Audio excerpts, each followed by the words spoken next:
மீனராசி. பொதுவாவே அமைதியான குணம் கொண்டவங்க. எவ்வளோதான் தலைக்கு மேல போக்கூடிய விஷயமாக இருந்தாலும் சரிங்க. பின்னாடி நம்ம இப்ப அவசரப்பட்டுட்டோம்னாக்க, அதனால நமக்கு பாதிப்பு இப்பைக்கு மட்டும் இல்ல, பின்னாடியும் நடக்குங்கிறத உணர்ந்து செயல்படக்கூடியவங்க. தன்னுடைய கோபதாபங்கள உணர்ச்சி வசப்படாம கட்டுக்குள்ள வச்சுக்கிறதுல கெட்டிக்காரங்க. மீனத்த பொறுத்தவரைக்கும் தன்னுடைய கஷ்டங்களையும் அந்த அளவுக்கு மறைப்பாங்க. கடுமையான உழைப்பாளிங்க. தான் ஒரு முயற்சி எடுத்துட்டோம்னா, அது நேர்மையான வழியில அணுகக்கூடியவங்க. அந்த நேர்மை, உண்மை மட்டும் தான் என்னைக்கும் நம்மள காப்பாத்தும். மத்தது எல்லாமே சும்மா அப்படிங்கிறத உணர்ந்து செயல்படக்கூடியவங்க. எல்லாருக்கும் உதவியா இருப்பாங்க. பாசத்துக்கு கட்டுப்பட்டவங்க. குடும்பத்துடைய எல்லாருடைய தேவைகளையும் பார்த்து, பார்த்து செய்யணும்னு நெனைக்கிறவங்க. தான்கிட்ட பணம் இருந்தாலும், இல்லனாலும் சரி, ஒரே மாதிரி இருக்கக்கூடியவங்க. தன்னுடைய தேவைகளை தாண்டி, தன்னுடைய குடும்பத்துடைய தேவைகளுக்கு தான் முக்கியத்துவம் குடுப்பாங்க. இப்படிப்பட்ட குணாதிசயம் கொண்ட மீனராசி. தலைப்ப பார்த்திருப்பீங்க. நமக்கு கஷ்ட காலம் வரும்போது, "இது என்னடா நம்மளுடைய முடிவை யாரோ எடுக்குறாங்களே! தெய்வம் எடுத்த முடிவோ?" அப்படிலாம் கூட யோசிப்போம். ஆமாங்க. நீ நெனச்சது உண்மதான். சில கிரகங்களுடைய மாற்றத்தினால உங்களுடைய வாழ்க்கை நிலையே கொஞ்சமாவது நல்ல விதத்துல மாத்தணும்னு தெய்வம் எடுத்த முடிவா ஒரு விஷயம் வரப்போகுது. அது சனீஸ்வர பகவானுடைய பேச்சின் காரணமா வரக்கூடிய மார்ச் மாதம் 29ஆம் தேதியிலிருந்து உங்களுடைய நிலையில மாற்றம் வரப்போகுது. ஆனா தப்பி தவறியும் மீனராசிக்காரங்க ஒரு விஷயத்த மட்டும் எப்பயும் செஞ்சுறாதீங்க. அது என்ன ஏதுங்கிறத இப்ப தெளிவா பார்க்கலாங்க. இந்த சனி பகவானுடைய பேச்சே கும்ப ராசியிலிருந்து உங்க ராசிக்கு தான் வந்து பேச்சு ஆகுறாரு. இல்லையா? சனி பகவானுடைய பெயரை கேட்டாலே நம்ம எல்லாருக்கும் ஒரு அச்ச உணர்வு வந்துருது.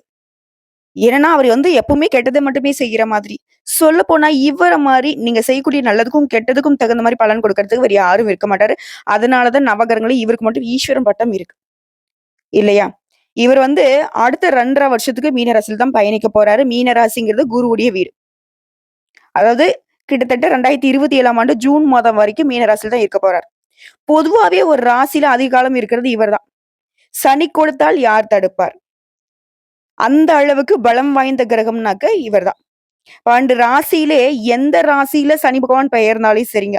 அதுக்கு முந்தைய ராசியும் சரி, அதற்கு பிந்தைய ராசிகளும் சரி, அதிக அளவு பாதிப்புக்கு உள்ளாகும். நீதி, நேர்ம, தர்மம் எல்லாத்துக்கும் உதாரணமான கிரகம்னாக்க இவர்தான். நல்லது, கெட்டது 2த்துடைய தாக்கமும் அதிக அளவு கொடுக்கிறதும் இவர்தான். நல்லது பண்ணாலும் அதிகமா குடுப்பாரு. கெட்டது பண்ணாலும் அதிகமா பண்ணுவாரு. இதனால தான் நம்ம எல்லாருக்கும் வந்து பயம் வந்துருது. இவர பொறுத்தவரைக்கும் அந்த மார்ச் மாதத்துல மீன ராசிக்கு பெயர்ச்சி ஆகுறதுனால, எந்தெந்த விஷயங்கள்ல மீன ராசிக்கு நல்லது நடக்கப் போகுது, எந்தெந்த விஷயங்கள்ல மீன ராசி கவனமா இருக்கணும் பார்க்கலாமா? மீன ராசிகள பொறுத்தவரைக்கும் நல்லவைகள் அதிகமா நடக்கப் போகுது. பயமே வேணாம். ஜென்ம சனியாகவே இருந்தாலும் பெரிய கஷ்டங்கள் இருக்காது. உங்களுடைய ராசிநாதன் வலுவா இருக்காரு. பரிவர்த்தனையாக இருக்கிறார். 9ஆம் இடத்து அதிபதியோட தொடர்புல இருக்கிறார். அதாவது 10ஆம் அதிபதி 9ஆம் வீட்ல இருக்கக்கூடியவரோட தொடர்புல இருக்கிறதுங்கிறது, தொழில் அமைப்புகள்ல சிக்கலை ஏற்படாத அமைப்பாக இருக்குதுங்க. மன கஷ்டங்கள் எல்லாமே நீங்கி சுறுசுறுப்பா இருக்க போறீங்க. குறிப்பா பண போக்குவரத்து உண்டாக போகுது. இந்த மார்ச் மாதம் 29ஆம் தேதி உங்களுக்கு ஜென்ம சனி ஆரம்பிக்குது. 50 வயதுக்கு மேல இருக்கிற மீனராசிகளுக்கெல்லாம் பெரிய அளவிலான பாதிப்பு சுத்தமா இருக்காது. இதுவே 20, 30 வயதுல இருக்கக்கூடியவங்க அப்படின்னாக்க, நீங்க பரவால்ல சமாளிக்கக்கூடிய வகையில தான் இருக்கு. கல்வியில கொஞ்சம் தடை ஏற்படுங்க. அதுல கொஞ்சம் கவனமா இருக்கணும். தொழில் நல்லா இருக்கும். வேலையில மன அழுத்தம் கொஞ்சம் அப்பப்போ வந்து போகும். நைட் டியூட்டி பார்க்குற மாரி சூழ்நிலை இருக்கும். பெத்தவங்க கிட்ட கொஞ்சம் அப்ப பிரச்சனை வந்து மறையும். பெத்தவங்க வந்து உங்கள புரிஞ்சுக்க மாட்டாங்க. இப்ப என்னங்க பண்றது? இப்படி கொஞ்சம் வந்துட்டு எனக்கு சஞ்சலப்படுத்துற மாரியே இருக்கே. ஆல்ரெடி நான் ரொம்ப வந்துட்டு வருத்தத்துல இருக்கேன்னு கேட்பீங்க இல்லையா? உங்களுக்கு ஒரு விஷயம் சொல்றேன். திட்டமிட்டு செயல்படுங்க. நமக்கு தெரிஞ்சிருச்சு ஜென்ம சனி, சனீஸ்வர பகவான் நமக்கு வந்து சோதனை கொடுப்பாருன்னு தெரிஞ்சிருச்சு இல்லையா? நம்ம என்ன பண்ணணும்? என்ன பண்ணணும், என்ன பண்ணக்கூடாதுங்கிறதுல தெளிவா இருக்கணும். குடும்பத்திலேயே வந்துட்டு உங்களுக்கு புரிஞ்சுக்காம நடந்துப்பாங்க. சொந்தக்காரங்களும் உங்களுக்கு ஏமாத்துறதுக்கு ரெடியா இருக்காங்க. நண்பர்களே உங்கள வந்து ஒதுக்கி வைக்கக்கூடிய சூழ்நிலை வரும். ஒரு மாதிரி அ "என்னடா இது வாழ்க்கை, போடா" அப்படிங்கிற மாரி கூட தோணும். சோம்பல் அதிகமாகும். ஆனா, இது எல்லாத்தையும் மாத்தக்கூடிய வகையில சுறுசுறுப்பா நீங்க இருக்க பழகணும்.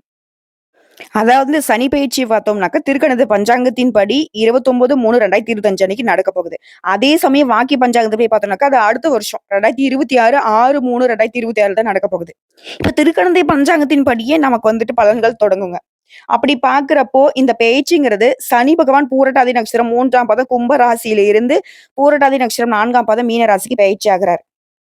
மீனம் அப்படிங்கிறது குருவுடைய வீடு. அங்க வரக்கூடிய சனி பகவான் அடுத்த 2 1/2 வருஷம் அங்க இருப்பாருன்னு நான் முன்னாடியே சொன்னேன் இல்லையா?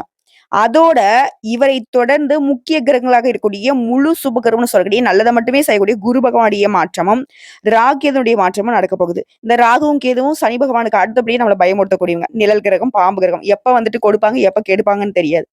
சோ இந்த அமைப்புகள் அனைத்தையும் வச்சு கணக்கிட்டு பார்க்கிறப்போ, மீன ராசிக்கு திருக்கணித பஞ்சாங்கத்துப்படி இந்த சனி பெயர்ச்சிங்கிறது உங்க ராசிக்கு 11ஆம் இடத்துக்கும் 10ஆம் இடத்துக்கும் உரியவர் இவரு.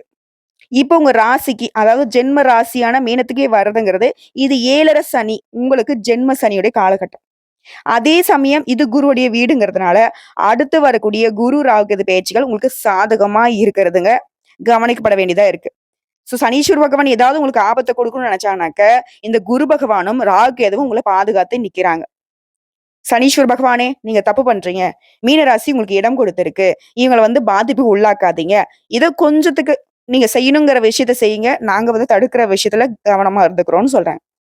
இந்த கிரக அமைப்பின் காரணமா இந்த சனி பேச்சு உங்களுக்கு கவனமா இருந்தீங்க அப்படின்னாக்க சந்தோஷம் நிறையும் காலகட்டமா மாறும். வீண் ரோஷம் இருக்கக்கூடாது. இதுவே உத்தியோக பணிகள்ல இருக்கீங்க, அலுவலக பணிகள்ல இருக்கீங்க அப்படின்னாக்கா, உங்களுக்கு அனுகூலமான காற்று வீச தொடங்கும். கூட இருக்கிறவங்களுடைய ஆலோசனையை ஏத்துக்கோங்க. மத்தவங்க ஏதாவது ஒரு விஷயம் சொல்றாங்க அப்படின்னாக்கா, அதுக்கு அலட்சியம் செய்யக்கூடாது. அதே மாரி உழைப்புல சலிப்பு இருக்கக்கூடாது. உழைப்புல மட்டும் சலிப்பு இல்லாம உழைச்சுக்கிட்டே இருந்தீங்க அப்படின்னாக்கா, உயர்வுங்கிறது நிச்சயங்க. அதே மாரி பணியிடங்கள்ல உங்களுடைய ரகசியங்கள மத்தவங்ககிட்ட பகிர்ந்துக்க கூடாது. மீன ராசிக்கு முன்னாடி நான் ஒரு விஷயம் சொல்லலையா? இருந்து கூட இந்த விஷயம் செய்யக்கூடாதுன்னு. உங்களுடைய ரகசியங்கள மத்தவங்ககிட்ட பகிர்ந்துக்க கூடாது. இது ரொம்ப முக்கியமான விஷயம். அது மாரி வீட்ல நிம்மதியான சூழ்நிலை நிலவும். ரத்த பந்த உறவுகளால உங்களுக்கு பெருமைகள் சேரும். வாரிசு விஷயத்திலயும் அலட்சியம் கூடாது. வரவை சேமிக்கிறது ரொம்ப நல்லது. ஆடை, ஆபரணம் சேரும். சுபகாரியங்கள்ல பெரியவங்களுடைய வழிகாட்டுதலை கேளுங்க. செய்யக்கூடிய வியாபாரத்த இல்ல எந்த தொழில் செய்தாலும் சரிங்க. அதுல உங்களுடைய நேரடி கவனம் இருக்கணும். ரொம்ப முக்கியம். யாரையும் நம்பக்கூடாது. ஒப்பந்தங்கள் எதுவா இருந்தாலும் சரி, நிதானமா படிச்சு பார்த்துட்டு கையெழுத்து போடுங்க. ஏதாவது ஒரு விஷயம் உங்கள அவசரப்படுத்துது அப்படின்னா, அத விட்டு சுத்தமா ஒதுங்கி நில்லுங்க. வேண்டாம்ப்பா, இல்லப்பா எனக்கு தேவையில்லன்ட்டு வுட்டுட்டு வந்துருங்க. கோடி ரூபாய் உனக்கு வருமானம் வரும்ப்பா, அப்படிப்பா, இப்படிப்பான்ட்டு இந்த பகட்டு ஏதாவது ஒண்ணு உங்கள உற்சாகப்படுத்துற மாரி வருதுனாவே நீங்க உஷாரா இருக்கணும். அதுவே அரசு துறையில இருக்கீங்க, அரசியல் சார்ந்த விஷயத்துல இருக்கீங்க அப்படின்னாக்கா, அமைதிய கடைப்பிடிக்கணும். என்னடாதான் சரி. அதே மாரி யாருக்காகவும் சட்ட திட்டங்கள கனவுல கூட மீறக்கூடாது. இதுல உஷாரா இருந்துக்கோங்க. அதே மாரி கலைத்துறை, படைப்புத்துறையில இருக்கீங்க அப்படின்னாக்கா, வாய்ப்புகள அலட்சியத்தால விரட்டி விட வேணாம். வரக்கூடிய வாய்ப்பு சின்ன வாய்ப்பா இருந்தா கூட அத பயன்படுத்துங்க. அது பெரிய அதிர்ஷ்ட வாய்ப்புக்கு உங்களுக்கு வழி கொடுக்கும். அடுத்து மாணவர்கள பொறுத்தவரைக்கும் அதிகாலையில எழுந்து படிக்கிறது ரொம்ப நல்லது. அதே மாரி வண்டி, வாகனங்கள நீங்க பயன்படுத்துறதுக்கு முன்னாடி பழுது பார்த்து, உடனுக்குடனே சரி பண்ணி வச்சுக்கோங்க. உடல் ஆரோக்கியத்த பொறுத்தவரைக்கும் கவனம் தேவைங்க. ரத்த அழுத்தம், இந்த பரம்பரை உபாதை, ஹார்மோன் பிரச்சனை இதெல்லாம் வரதுக்கு வாய்ப்பு இருக்கு. அப்படி இருந்துச்சுன்னா உடனடியா டாக்டர்ட்ட போயிட்டு சிகிச்சை பார்த்துக்கோங்க. அடுத்து உங்கள பொறுத்தவரைக்கும் வழிபாடுங்கிறது விநாயகர் பெருமானுக்கு வழிபாடு செய்ய விசேஷ நன்மைகள கொடுப்பார். இவரு ஸ்மார்ட் ஒர்க்குக்கு இவர் பெயர் போனவர் இல்லையா? மீனராசி ரொம்ப கடினமா உழைச்சு சோர்ந்து போயிருக்கீங்களா? விநாயகர் பெருமான சனிக்கிழமைகள் தோறும் வழிபாடு செய்வதன் காரணமா, உங்களுடைய கஷ்டங்களுக்கு, கண்ணீருக்கு இவரு சாதாரணமா தீர்வு கொடுப்பார். மேலும் இந்த காலகட்டத்த பொறுத்தவரைக்கும் ஒரு முறையாவது கீழ்பெரும் பள்ளம் சென்று கேது பகவானை ஆராத்தி விட்டு வருவது. அதாவது கேது பகவானுக்கு வழிபாடு வச்சுட்டு வர்றது, கேடு இல்லாத நன்மைகளை தொடர்ந்து கொடுக்கும். புரியுதுங்களா? சனீஸ்வர பகவானுக்கு இன்னைக்கு போயிட்டு நாளைக்கு வான்னு சொன்னவர் யாரு? விநாயகர் பெருமான். இவருடைய வழிபாடு உங்களுக்கு பாதுகாப்பை பெருமளவு கொடுக்கும். கேது பகவான பொறுத்தவரைக்கும் சனி பகவானுக்கு அடுத்தபடியா கொஞ்சம் அசுப கிரகங்கள். ஆனா அந்த கேதுவ பொறுத்தவரைக்கும் உங்களுக்கு நல்லது பண்ணணுன்ற நிலையில நிக்கிறார். இவருடைய வழிபாடும் உங்களுக்கு ஈடு இணை இல்லாத பாதுகாப்ப கொடுக்கும், உயர்வை கொடுக்கும். இந்த 2 தெய்வனுடைய வழிபாடு மீனராசிக்கு பலம் சேர்க்கும், பயன் கொடுக்கும். புரிஞ்சுக்கோங்க. உங்களுக்கு வரக்கூடிய வாய்ப்பை பயன்படுத்துங்க. திட்டமிட்டு செயல்படுங்க. எல்லா விஷயத்திலுமே பொறுமையா இருங்க. நிறுத்தி நிதானமா எதுல ஈடுபட்டீங்கனாலையும் உங்களுக்கான நல்லது, கெட்டத சனீஸ்வர பகவான் தெளிவுபடுத்தி குடுத்துருவாரு. சனீஸ்வர பகவான பொறுத்தவரைக்கும் யார் ஒருத்தங்க எல்லா விஷயத்திலும் கவனமா இருக்காங்களோ, அவங்கள ரொம்ப பிடிக்கும்.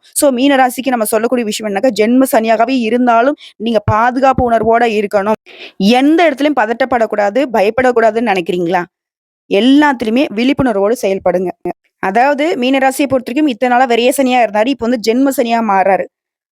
100க்கு 50% உங்களுக்கு ரொம்ப சாதகமான பலன்களே நடக்கும். அந்த 50% பலன்கள தான் நம்ம மாத்திக்கணுங்க. உங்களுக்கு சாதகமா மாத்திக்கணும். பொதுவா நீங்க ரொம்ப அமைதியானவங்க. எல்லா விஷயத்திலுமே இன்னும் பொறுமையை கடைபிடிங்க. உங்க வேலையில மட்டும் அதிகமா கவனம் செலுத்துங்க. அது ஒரு வண்டி வாகனத்துல பயணம் பண்றீங்க அப்படின்னாக்கா எச்சரிக்கையா இருங்க. வேகத்த குறைச்சுக்கணும். இது நன்மை கொடுக்கும். அடுத்த பொருளாதார ரீதியா பார்த்தோம்னாக்க, ஏற்கனவே 2 1/2 வருஷம் வந்து பார்த்தீங்கன்னாக்கா, உங்க வருமானம் அப்படிங்கிறது தொடர்ந்து வந்து விரயமே ஆகியிருக்கும். பணத்தட்டுப்பாடு அதிகமா பார்த்திருப்பீங்க. கடன் மேல கடன் வாங்கி ரொம்ப கஷ்டப்பட்டுருப்பீங்க. திருமணம் ஆகாத இளைஞர்களா அப்படின்னாக்க, வெளியில போறத வந்து தவிர்க்கிறது ரொம்ப நல்லது. இதுவே வேலைக்கு போறீங்க அப்படின்னாக்க, வீடு, அலுவலகம் இப்படி மட்டும் இருங்க. ஓரளவுக்கு வந்து பார்த்தீங்கன்னா, பணப்பற்றாக்குறையை நீங்க வந்து சரி செய்ய முடியும். அதேமாரி வருமானத்துக்கு ஏற்ப செலவு செய்யணும். கொஞ்சம் கொஞ்சமா வந்து பார்த்தீங்கன்னாக்கா, செலவ குறைச்சுக்கிட்டு சேமிக்க கத்துக்கோங்க. கடன் வாங்குறத சுத்தமா விட்டுடணும். அதே மாதிரி அத்தியாவசிய தேவைக்காக மட்டுமே கடன் வாங்கணும். தேவைய தாண்டி ஒத்த பைசா நீங்க கடன் வாங்கினாலும் சரிங்க. அது உங்களுக்கு பிரச்சனையா வருங்கிறத உணர்ந்துக்கோங்க. பொதுவா சனி பகவான பொறுத்தவரைக்கும் இந்த காலகட்டத்துல உங்களுக்கு வாழ்க்கை பாடத்த கத்துக் குடுத்துருவாரு. இவரால உங்களுக்கு கஷ்டம் மட்டுமே நினைக்காதீங்க. நெறைய அனுபவத்த குடுக்குவாரு. இதனால நெறைய இடங்கள்ல உயர்வையும் கொடுப்பாரு. இவர்கிட்ட வந்து ஒழுக்கமா நடந்துக்கணும். கடினமா உழைக்கணும். உழைப்புக்கு ஏற்ற ஊதியத்த கொடுப்பாரு. உங்ககிட்ட உண்மைய மட்டும் தான் எதிர்பார்ப்பாரு. இது திருமண பந்தத்த பொறுத்தவரைக்கும் ஜென்ம சனி காலம் அப்படிங்கிறனால கணவன் மனைவிக்கிடையே சண்டை சச்சரவு வரதுக்கு வாய்ப்பு இருக்கு. ஆல்ரெடி அப்படிதாம்மா இருக்குன்னு சொல்றீங்களா? கொஞ்சம் விட்டு குடுத்து நடந்துக்கோங்க. கோபம் வந்து கொஞ்சம் அதிகமா வரும். அது வந்து கட்டுக்குள்ள வச்சுக்கணும். கோபத்த கட்டுக்குள்ள வச்சுட்டாவே போதும். சண்டை சச்சரவு வராது. அதே மாரி வார்த்தைகள பயன்படுத்துறப்ப கவனம் தேவை. மகன்கிட்டயோ, மகள்கிட்டயோ அன்பா பேசி பழகுங்க. குடும்பத்துல குழப்பம் வரக்கூடாது அப்டின்னாக்க, குடும்பத்தின் மீது அக்கறை வச்சுக்கோங்க. அப்ப அக்கறை இல்லையான்னு சொல்றீங்களா? அப்படி கிடையாதுங்க. கோபத்தினால குடும்பத்துல இருக்கிறவங்க கிட்ட கொஞ்சம் கஷ்டமா, கடுமையா நடந்துக்கிறீங்க. அது வேணாம். அதே மாரி எதிர்காலத்த நெனச்சுக்கிட்டு, அதுக்கு தகுந்த மாரி முன்னேறதுக்கு திட்டம் தீட்டுங்க. காதல் வாழ்க்கையா இருந்தீங்கன்னாக்கா, கட்டாயம் ஒருத்தருக்கு விட்டு குடுத்து நடந்துக்கணும். காதல்ல புரிதல் ரொம்ப அவசியம். இது வேலைய எடுத்துட்டோம்னாக்க, எந்த வேலையா இருந்தாலும் சரிங்க, கடினமா உழைங்க. உங்க திறமைகள் வெளிப்படுத்தக்கூடிய நேரம் இது. அலுவலகத்துல கூட வேலை பார்க்கிறவங்க கிட்ட பிரச்சனை வராம பார்த்துக்கோங்க. மேல் அதிகாரி கிட்ட வீண் வாக்குவாதத்தை தவிர்ப்பது நல்லது. வேலைப்பளு அதிகமாகும். மன அழுத்தம் கூட ஏற்படும். ஆனா இது உங்களுக்கு முன்னேற்றத்தை கொடுக்கும். பொறுமையா இருக்கிறது ரொம்ப அவசியம். எந்த வேலை உங்களுக்கு செட் ஆகுமோ, அதுல கவனம் செலுத்துங்க. உங்களால முடிக்க முடியுமா? அந்த வேலைய மட்டும் பண்ணுங்க. முடிக்க முடியாத வேலைய இழுத்து போட்டு பண்ணிட்டு இருக்காதீங்க. அதே மாரி கல்வி நிலைய பொறுத்தவரைக்கும் படிப்புல கவனம் செலுத்தணும். படிக்கணும். சந்தேகத்திற்கு இடம் இருந்துச்சுனாக்கா, ஆசிரியர்கிட்ட கேட்டு தெரிஞ்சுக்கணும். பயத்த விட்டுறணும். கடினமா முயற்சி பண்ணுங்க. அப்படி முயற்சி செஞ்சு படிச்சீங்க அப்படின்னாக்கா வெற்றி கிடைக்கும். ஒவ்வொரு பாடத்திற்குமே வந்துட்டு நேரம் ஒதுக்கி படிக்கணும். விடாமுயற்சியோட படிச்சீங்க அப்படின்னாக்கா, சனி பகவான் உங்களுக்கு துணை நிற்பார்.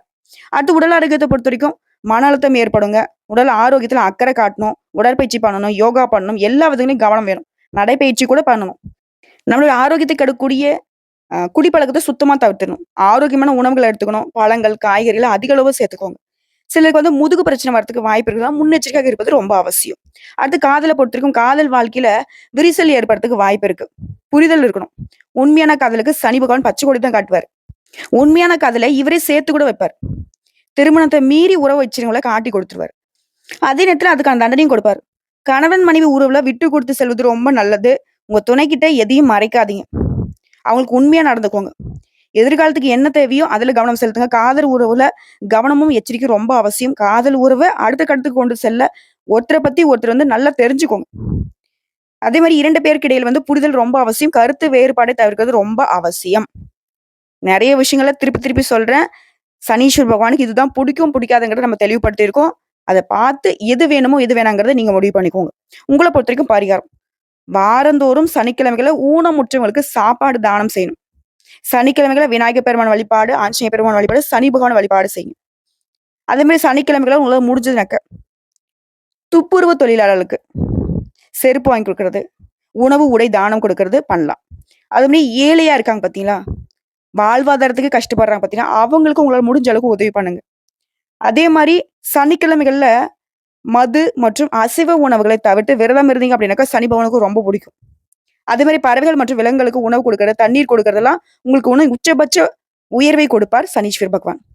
இப்போ வரைக்கும் பார்த்த பொது பலன்கள்ல இருந்து சனீஸ்வர பகவான் எந்த அளவுக்கு ஜென்ம சனியாக இருந்தாலும் உங்களுக்கு பாதுகாப்பை கொடுக்கிறாருங்கிறத உணர்ந்திருப்பீங்க. பயம் வேண்டாம், பதட்டம் வேண்டாம். உயர்வை மட்டுமே நோக்கி பயணம் பண்ணுங்க. உண்மைக்கும், உழைப்புக்கும் என்னைக்கும் சனீஸ்வர பகவான் உற்ற நண்பனாக உங்களை உயர்த்தி பிடிப்பார். வாழ்த்துக்கள். ஓம் சனீஸ்வர பகவானை போற்றி போற்றி.